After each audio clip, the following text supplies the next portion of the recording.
My name is Amal Khalid, and I am an administrative manager at the Youth Mental Health Project.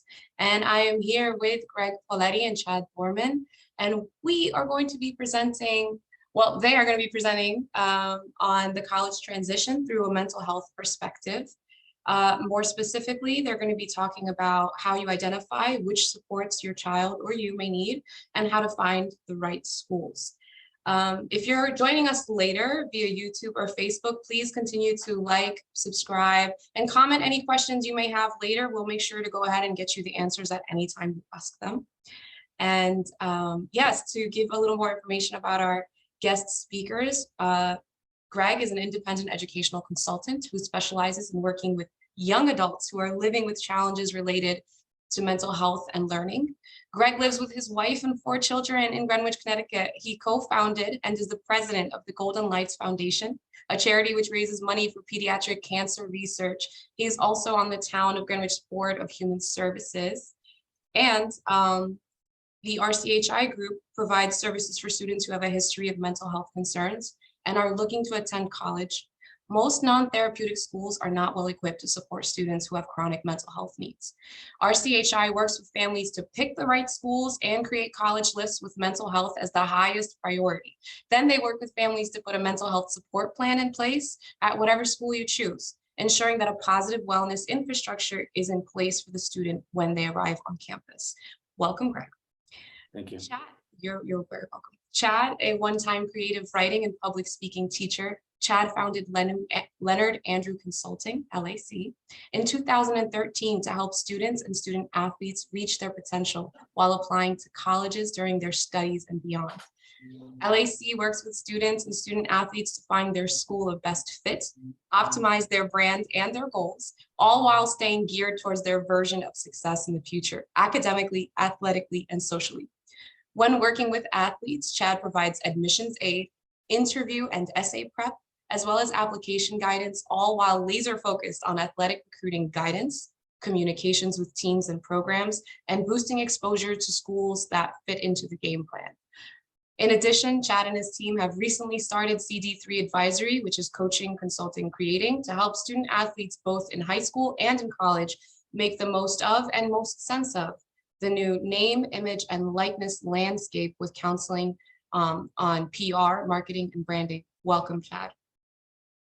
All right, so you're welcome. So for today's webinar, I'm going to go ahead and fall off screen. I'm going to give it away to Chad and Gregg to discuss some of the most frequently asked questions that they receive. And then in the last 10 minutes or so, we'll be taking your questions and answering as many as we can. So make sure you get them in the chat.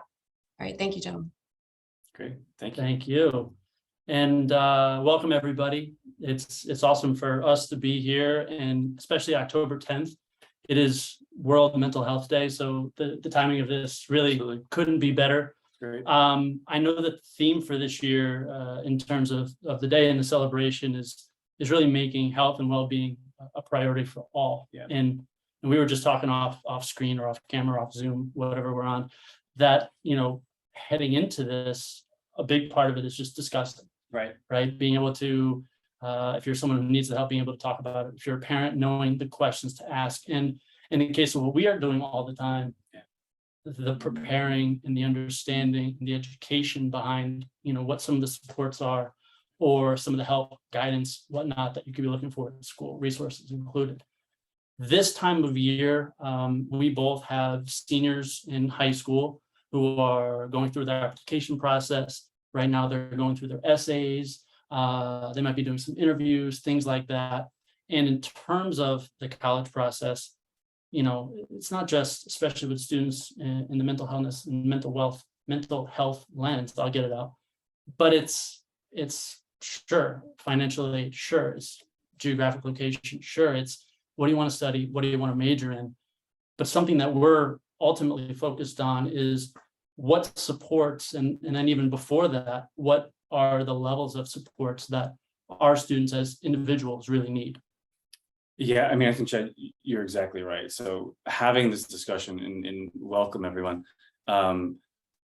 is should be one of the highest priorities with a lot of students that we work with. But before we can really help parents and help students identify what school is going to be, the right fit, which is thrown around a lot in the community, the consulting world. We have to help those students who have like a history of the mental health concerns or challenges, basically kind of gauge what level of supports they need in the first place. And so schools are not really created equal in terms of how much support they're provided. And so before you can start looking at a school and seeing, is it an appropriate, environment for me? We have to work with those parents and with those students, say, all right, so what actually do you need? And so there are lots of ways to figure that out. When we're looking at it when we're working with a student, there are actually two different ways to break this up. And I hate to break it and put it in different boxes, as you know, when you're working with students, but when thinking about mental health, a lot of times people take, students who are living with maybe learning disorders, disabilities, or challenges, and that includes ADHD. And then the other side of it being the more serious mental health aspects like anxiety or depression or bipolar disorder. And what you need, or what a student needs, is going to be pretty different depending on what's going on there. Like any aspect of school, self-advocacy and what a school is going to be providing, is going to be pretty different. So how do we get the students, and how do we get parents to say, oh, well, so I need my student to make sure that there's a therapist, or I just need my student to make sure he's involved in, socially, and they'll be okay. Or I need to make sure my student or student athlete is working out and making sure that they're not overdoing it. What are we asking here? And then once we can do that, we can really figure out, like, all right, so what is the school going to be providing?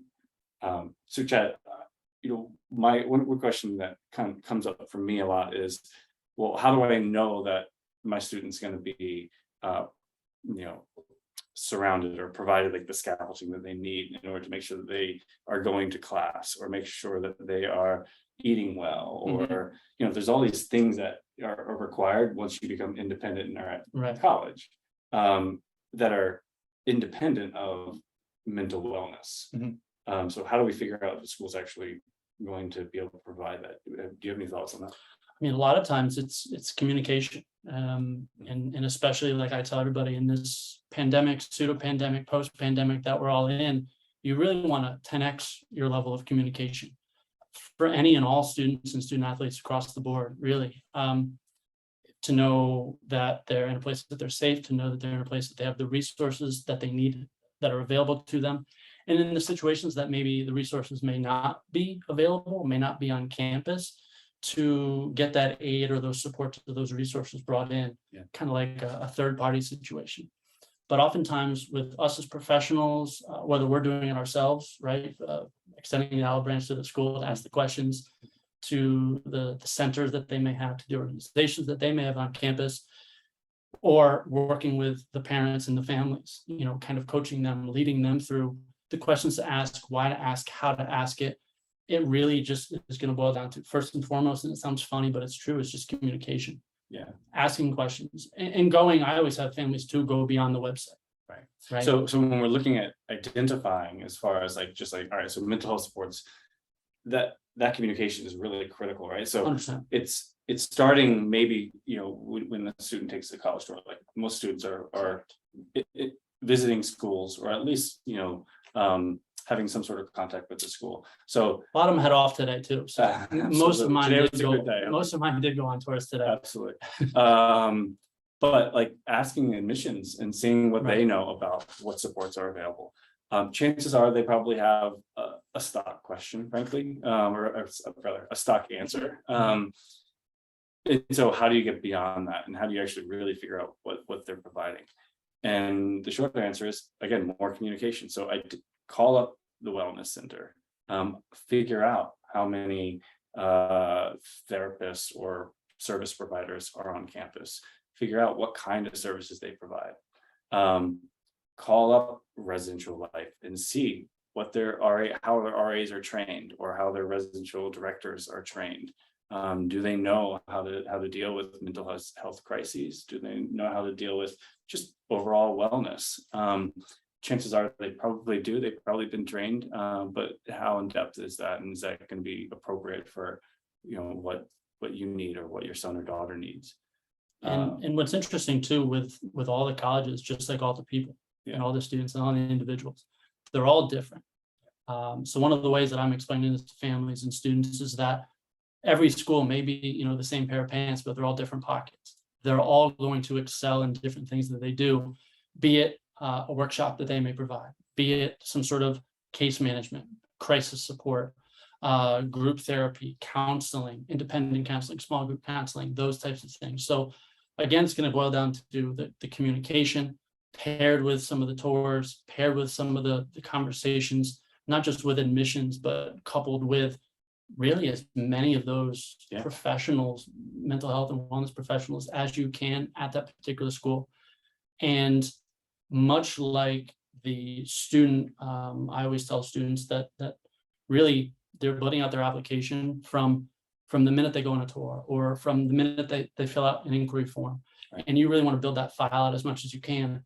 The same could be said for the parents or the guardians in terms of filling out that file, in terms of, do we have the supports we need? Do we have the resources in place? And are we ultimately comfortable with that? The other thing too that, I know we're talking about the lens of college transition through admissions, and oftentimes we're talking about high school seniors going into college as freshmen, but it's going to be every year, freshman, sophomore, junior. It's every semester, every term, every month. And in some cases for students, it's every hour. And so it's, every day or every moment getting to your Mount Everest, and then knowing to climb again, just so that, again, we've got the faculty, staff, and the resources that we need. They're highly trained, whether they're res life, whether they're in the wellness center on campus, or anywhere in between. You just want to make sure that you're checking all of those boxes. Yeah, even to the academic side, right? If you want your professor to know that your son or daughter isn't attending class for a week, right? Hopefully it's that short amount of time, especially if it's longer than that. But like, are the professors trained to understand and identify when there could be an issue, and do they know who to contact when they think there is? So I think that's like a really, really critical piece, where like those are the students who are those are the people who are having the most interface with your students, more often than not, other than maybe the RA. But again, are they trained? What's going on there?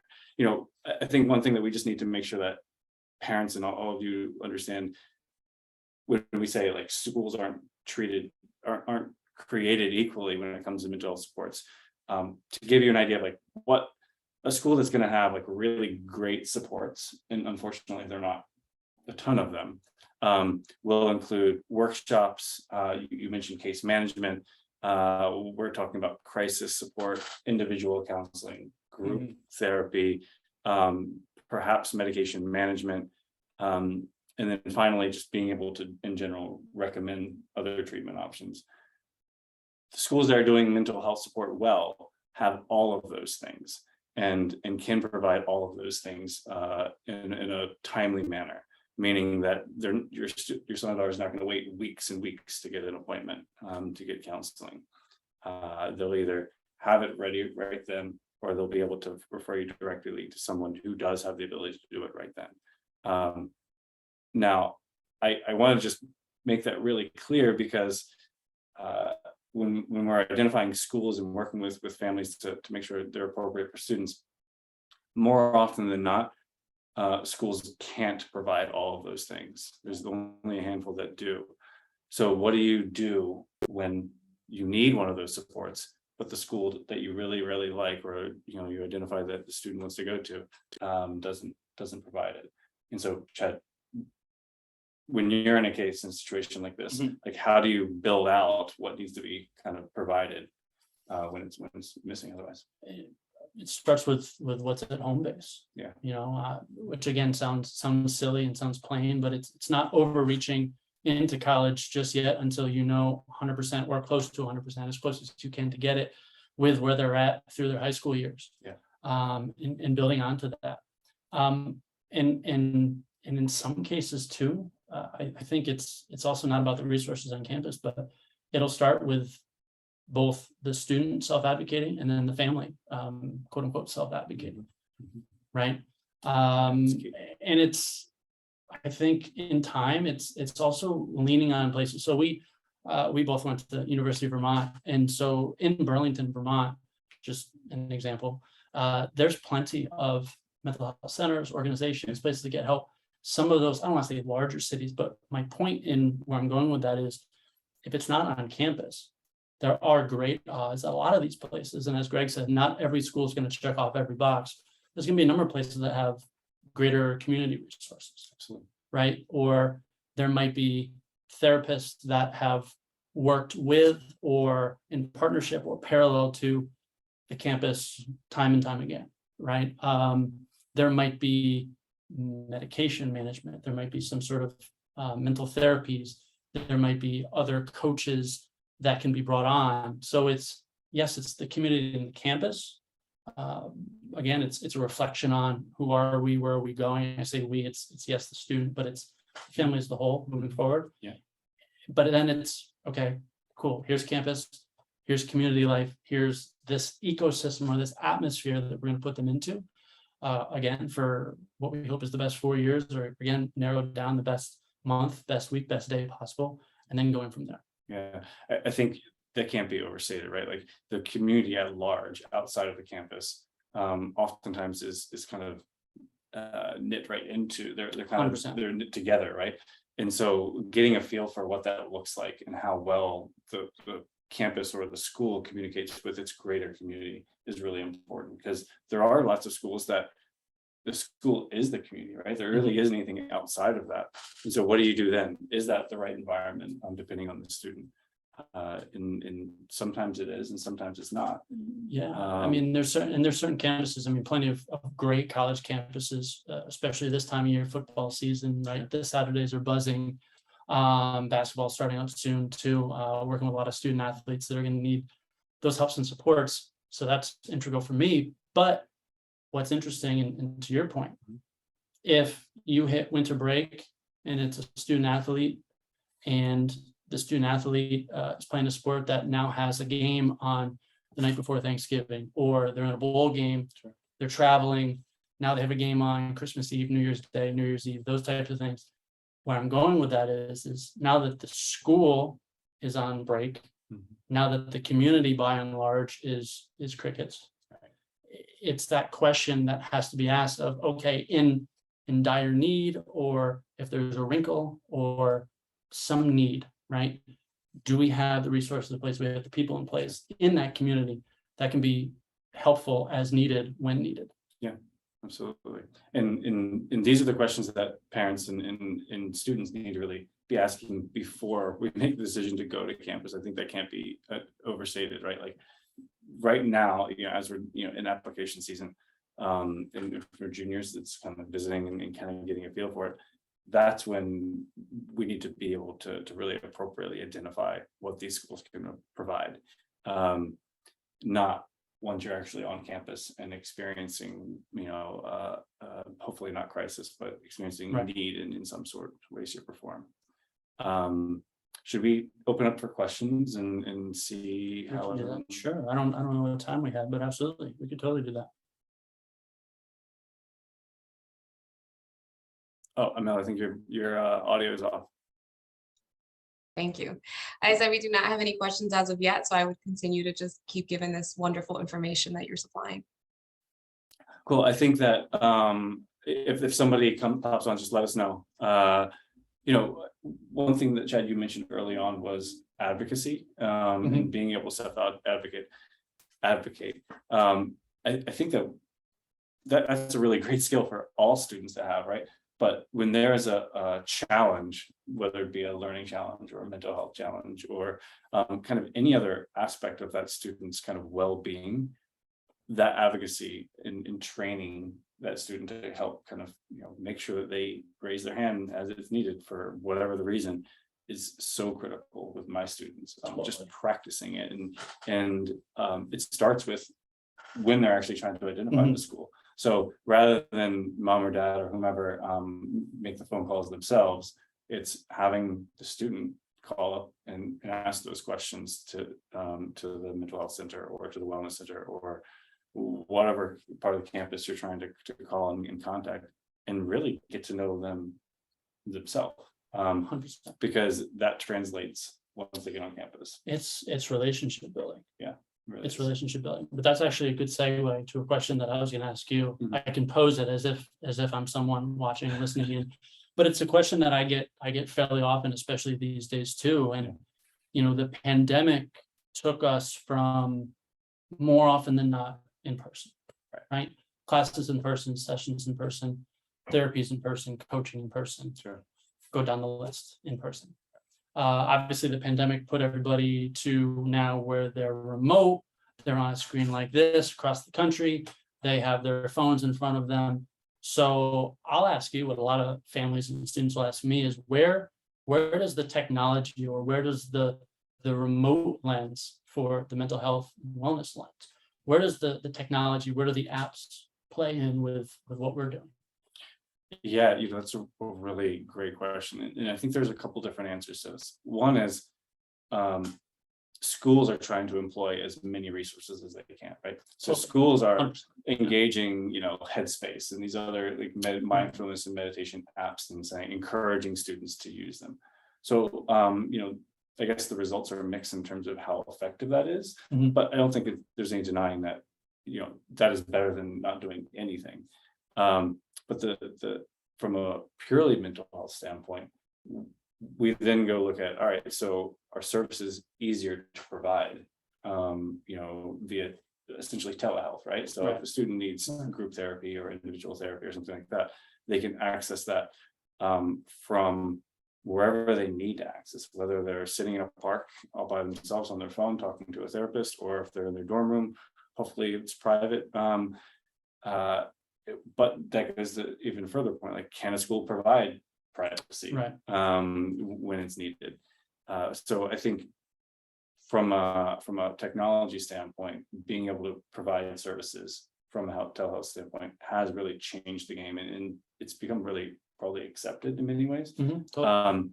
That being said, I don't know of a school that exists that will allow you to engage in services purely remotely or purely online. Like at some point that student has to meet someone, engage with someone in person, and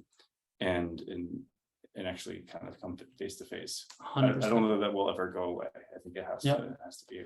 Yeah, there's no for the introverts in the audience, there's no hiding out in your room or in the library. It's in time, we'll be getting you out there, just in the community with the professional, with the therapist, whomever. And of course, there's a time and place for that, predominantly. I would love, in a perfect situation, in a perfect world, for individuals, young people, to have their coaches, their wellness professionals with them all 4 years, right? And straight through, boom, all 4 years, got it. Yeah. But, they go home for the summer or whatnot. They go home from breaks, as I mentioned before.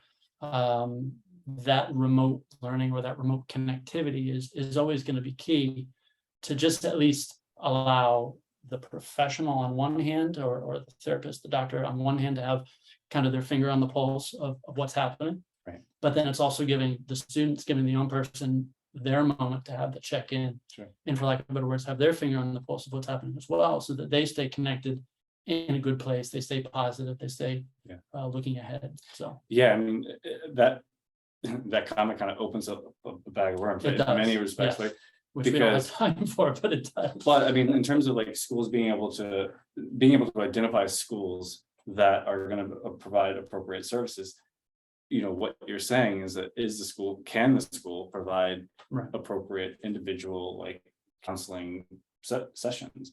And unfortunately, right now, most schools don't provide more than a handful of sessions a semester to a student.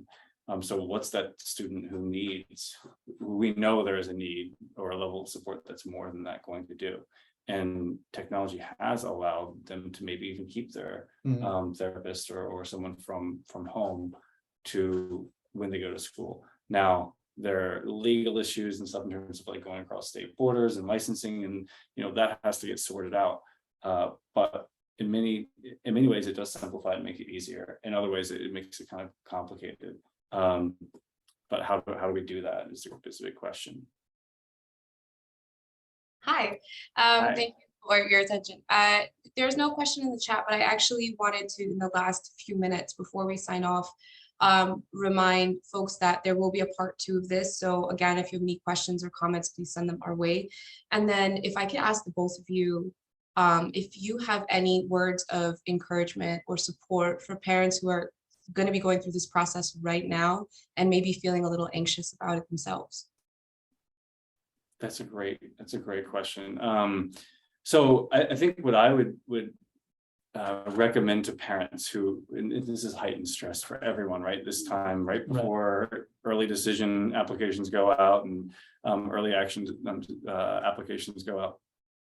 And that is just to really focus on like the overall picture, right?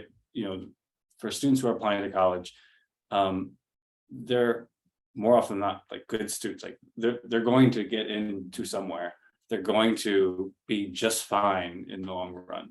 So it's really about focusing in on like, how do we make the process that's everyone's going through kind of as low stress as possible, and how do we make this kind of an enjoyable experience rather than kind of just being on pins and needles. Because at the end of the day, they're going to be able to get into a school and they're going to be able to excel. So let's focus on like, all right, so where are they going to be happiest? What is going to make that son or daughter fit in like the environment the best? And how are we going to make sure that when they need support that they get it from a purely mental health standpoint? So There's a lot of moving parts and pieces. I don't know where I heard the quote I'm about to say, but I love it and I share it with all my families. You've probably even heard me say this once before, but it's just like anything else in life. You really have to break it down, right? You have to take it almost in small, not almost, you have to take it in small chunks. And so the quote is, when you're feeling overwhelmed, to just take it one whelm at a time, which sounds so corny. I love saying that because the kids giggle when I say that, but it really is bringing down to the elements of, just like everything else in life, giving yourself a deadline, giving yourself, okay, I have this week, these 10 days to nail out this one component, and starting sooner rather than later, attending sessions like this with us and Amel, asking all the good questions. That will really get you to a point where you're able to literally take those whelms one at a time. And when it's all said and done and you breathe a sigh of relief, it's because you'll have gone through that process and you kind of can go, wow, that was kind of cool. We made it. Of course, then it's the next part of what college is going to be like. Right. But you'll know, and the family and everyone on Team Stephanie and Team John and Team Justin and whatever else, I go by teams, that they're as comfortable as they can be, and you let them grow and optimize. And I think that's my word of encouragement. Yeah, I think you're absolutely right. That was absolutely lovely, and things that I could just take for my own life. So thank you very much for that. I'm so looking forward to getting back with either of you in a couple of months to do this part 2. And of course, reminder to anybody that's watching, the Youth Mental Health Project is here to support you as you try to support your family. You are not alone, and we will do our best to try to connect you with resources like Gregg and Chad, who can help you with anything that you're dealing with in terms of serving your child the best you can. To continue staying in touch with Gregg, you can go to rchigroup.com or any social at RCHI Group. And for Chad, you can go to leonardandrew.com, or you can follow him on Twitter, CLDorman84, and be connected to the rest of his socials from there. And as always, please like, subscribe, and comment at YMH Project. We need your support, and we are so happy to support you. Thank you so much, everyone, and have a good night. Thank you, gentlemen. Thanks.